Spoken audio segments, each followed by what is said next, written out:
Hi everyone, my name is Govinda and welcome to my summer TBR. So it's been a while since I've checked in, to be fair. This year has been a lot of introspective thinking. So I've not really been reading that much. I will say I've read 10 books in total this year. And most of them were for a video I did where I read celebrity memoirs. And that was actually kind of perfect timing because that's what I needed at that time. That was that period in my life, definitely. And now I am moving on. So I'm going from non-fiction, I'm trying to at least, and got into fiction. And I've just kind of been assessing the situation.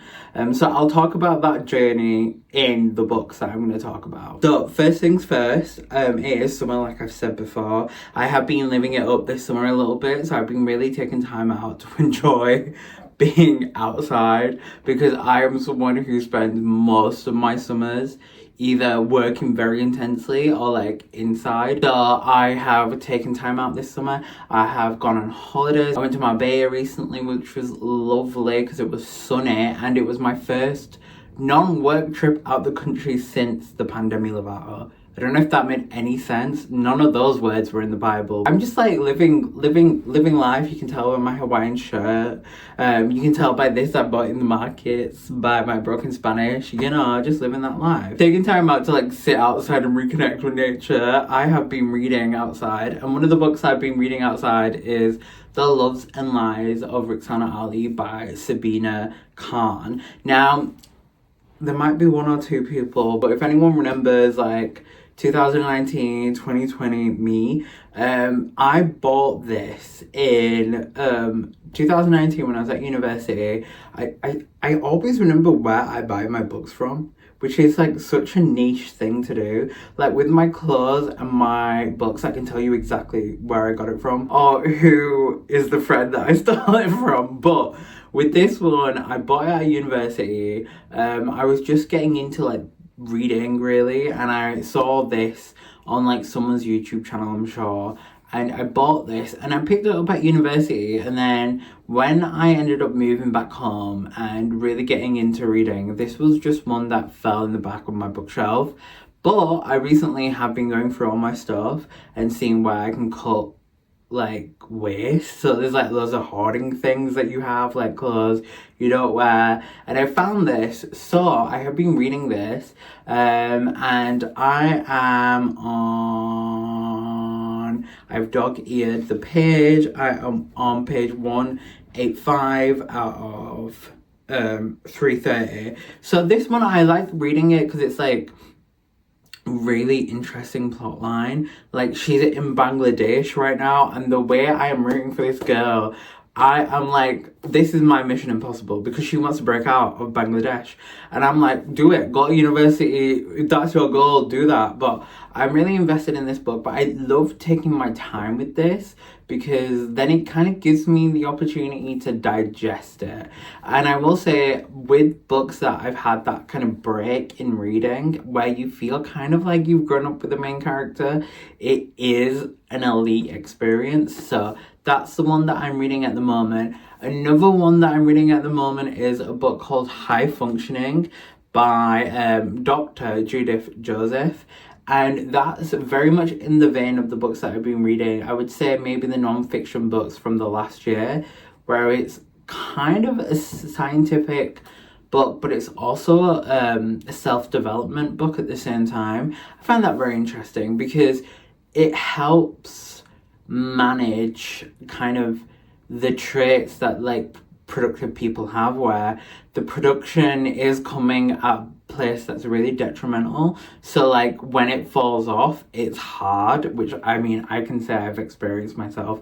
So that one's a really good book. It is quite heavy, at least for me, so I am really taking my time with that book too. I'm just listen, let me not rush this because I need to listen to this and what she's saying. So yeah, that's the first two books that I'm reading at the moment. Honourable shout out, earlier this year I started reading The Artist's Way, which is only because Dochi read it. Only because that's the book that she read before she became famous as we know her from 2024. And I didn't follow it all the way, so I'm like halfway through it because I know you have activities to do, but then I'm like, the first activity is take yourself on a solo date. I did that a month before I started reading it, so I'm like, is what it is, do you know what I'm saying? Like, that's alright, I've done it, do you know what I mean? And then the next physical book I really want to read, maybe this summer, but also maybe like later down the line, is The Glutton by A.K. Blackmore. Now, this is a book the year was 2024. I was living in London. I was exploring my new area, walked into Waterstones, saw this book.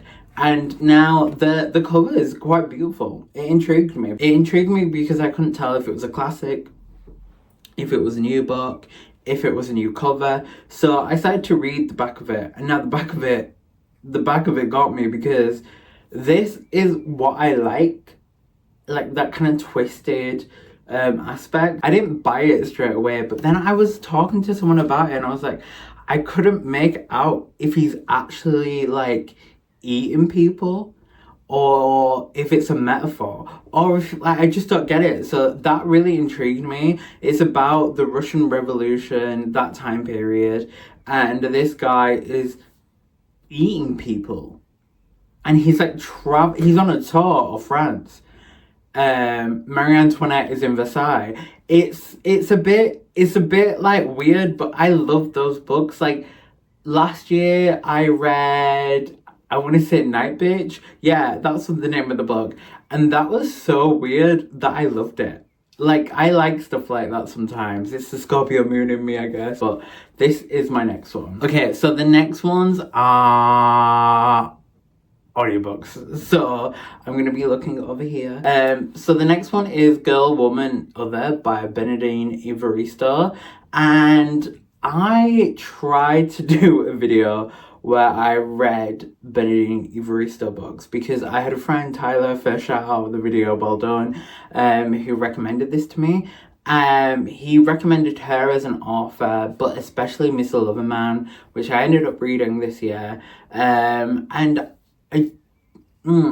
sometimes with books like Girl, Woman, Other, who are like anthologies, I really sometimes struggle with them just because short stories aren't my preferred. Like, I really love longer books, so that was a bit sticky, but I'm not like set on reading this, but if I read it then great, but if I don't read it, I'm okay with that. And then speaking of Tyler, he really came in with another book suggestion, which is Butter, which he recommended to me, but it wasn't even like his recommendation of the book that got me. It was his boyfriend being like, after reading that book, he has been eating with such a passion because the book is about like the creation of food and being a chef, I think. And I was like, I want that. I mean, I don't need that for my summer like package deal that I'm trying to get here, but I'm like, what is in this book? Did she put the food in the book? Is the book laced with the food? So I'm gonna be reading that one. I'm looking forward to that actually. That's probably my preferred because I saw it a lot around the internet during 2024 or maybe 2023, and yeah, I can't wait to get into that one. And then the next two books come at you from Miss Jubla Peep herself. She has a podcast which I didn't actually start off watching that podcast. I started off with a commentary video about someone being like, is Dua Lipa a better interviewer than most interviewers or something like that? And turns out she is, because she really takes time not only to like understand the book, like she's doing independent research about the books that she's reading for fun, as well as being one of the greatest pop stars. And it's just, it's a lot. It is a lot, because then I'm looking at myself being like, fine, they're not at least. And then try and carry it. But she really is carrying this interview because she also like takes time to listen to the authors and ask thoughtful questions that follow the chain of conversation. Like a lot of the times, like, interviewers will just ask like highlights or questions they prepped, but she like has some of that, but then most of it is like conversational, which is nice because it's thoughtful conversation. So she has an interview with, I will say, one of my very favourite authors, which is Chimamanda Ngozi Adichie. I have read one of her books last year, Americana, loved that. And then before then I've talked about like kind of being a teenager and discovering kind of her words from We Should All Be Feminists and kind of listening to that in Beyonce songs. But anyway, she has a book called Half of a Yellow Sun, which she was talking about with Jewel. And I like, this is March that I added it to my want to read on Goodreads. I'm not 100% sure on what the book or my thoughts were at the time, but that's definitely on there. And then another book, because I know I added this for a specific reason, but I can't remember the reason, is 1,000 Splendid Suns by Khaled Hosseini. And isn't this a play? Or am I thinking about something else? I think it's a play. I'm seeing it a lot on my TikTok, I think. So that's a book that I want to read from the play TikToks that I've seen. You see how I'm influenced from TikTok only? That's what I wanna read. And then another book is Hunger by Roxane Gay. So when I was a teenager, there was a time in my life where I was deciding between business and history and politics. People might be like, Vinda, that is, I wouldn't see that, but genuinely at school, and even still, like through my reading taste, you can tell I love history, and I'm like such a philosophical person that politics is like perfect in that way.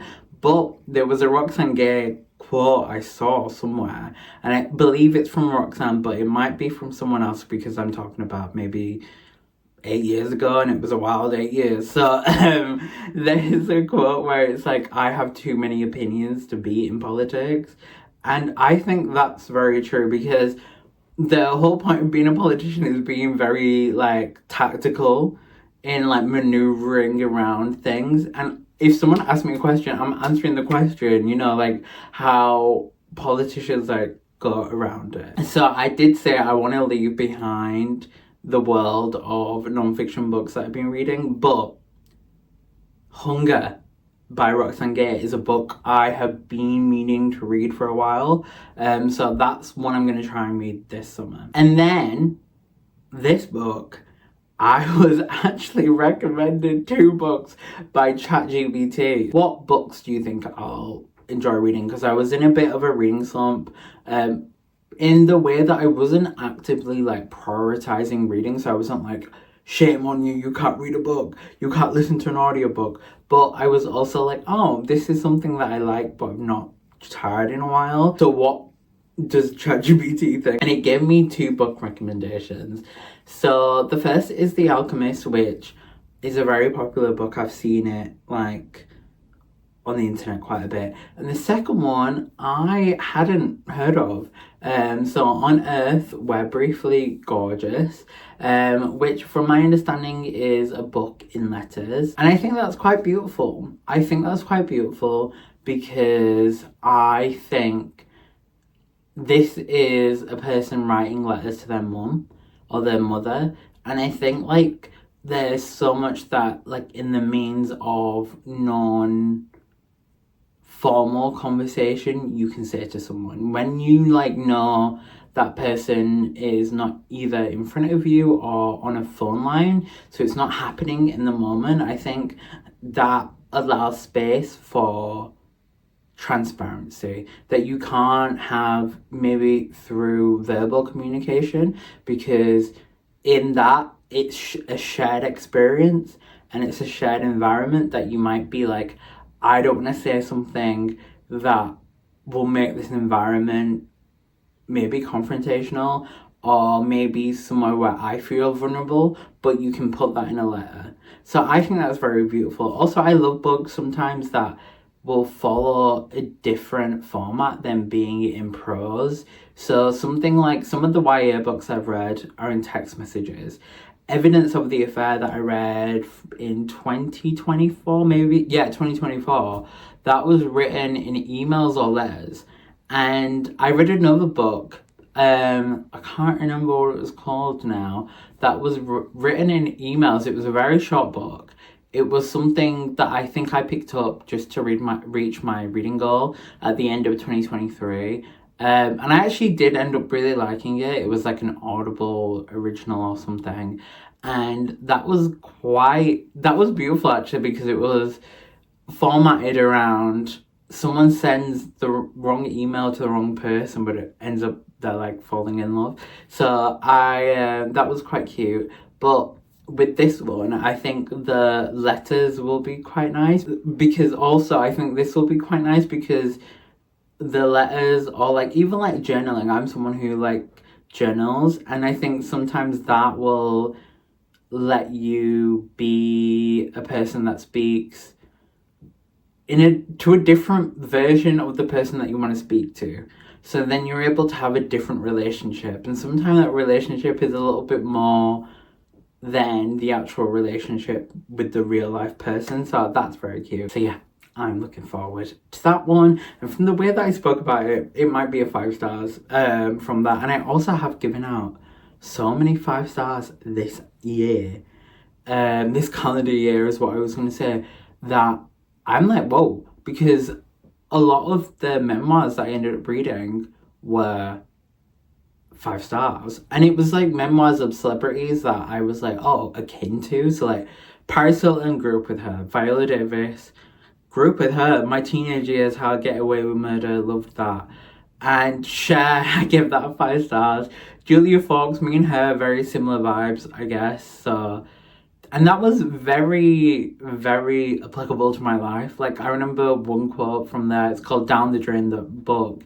And she goes, sometimes you have to throw your life down the drain to see what comes up on the other side. And I think she hit with that one, because I did that. So yeah, I think, to be fair, this year I am choosing books that I want to read. And speaking of books that I want to read, I have felt that I need more romance books in my life. So one of the series I want to get back into is the Magnolia Park series. Now, I said I was going to leave YA behind. I hear what you say. You're throwing stones, bricks at your laptop. But, listen, I ended up really liking this book last year. It wasn't like, oh my god, this is my big thing. But it was fun. It was fun. It was camp. It was very camp. And from my research that I've done, my scrolls that I write at night, the Magnolia Park series gets good when Daisy hates.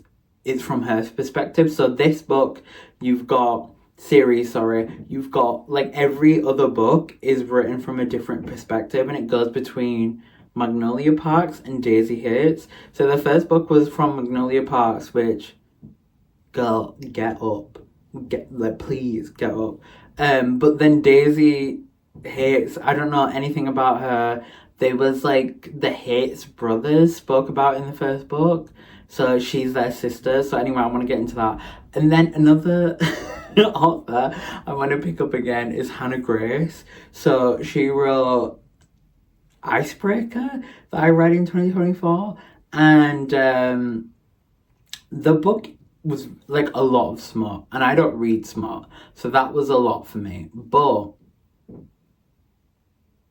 now, hear me when I say this, that book, when I put it down, I felt like I was there. I felt like I knew it was deep. This is what I think. Like, obviously smut like has like this kind of like, ooh, like a lot of people think about smut books as being like filthy. And yes, it can be, but this one had like layers. Do you know what I mean? Like, it was an onion. Like, there was a lot of personal development going on. This was a love story. So I want to read that again, not Icebreaker, but Hannah Grace, because I understand that the whole series of the I want to say Maple Tree or something like that series, but it's probably not. I think that'll be cute to read in summer, like more like romancy books. So yeah, they're all the books that I'm looking to read this summer. Let me know if you actually have any recommendations, because I could do with it. I might not read the book, but I might look at it and that means a lot. So yeah, I am 10 books down. I'm turning 28 this year, which is crazy. So my reading goal is 28. So I have 18 more books to go in 6 months, which I think is doable. But if it's not, that's okay. So as always, guys, please do like, comment and subscribe. But for now, bye.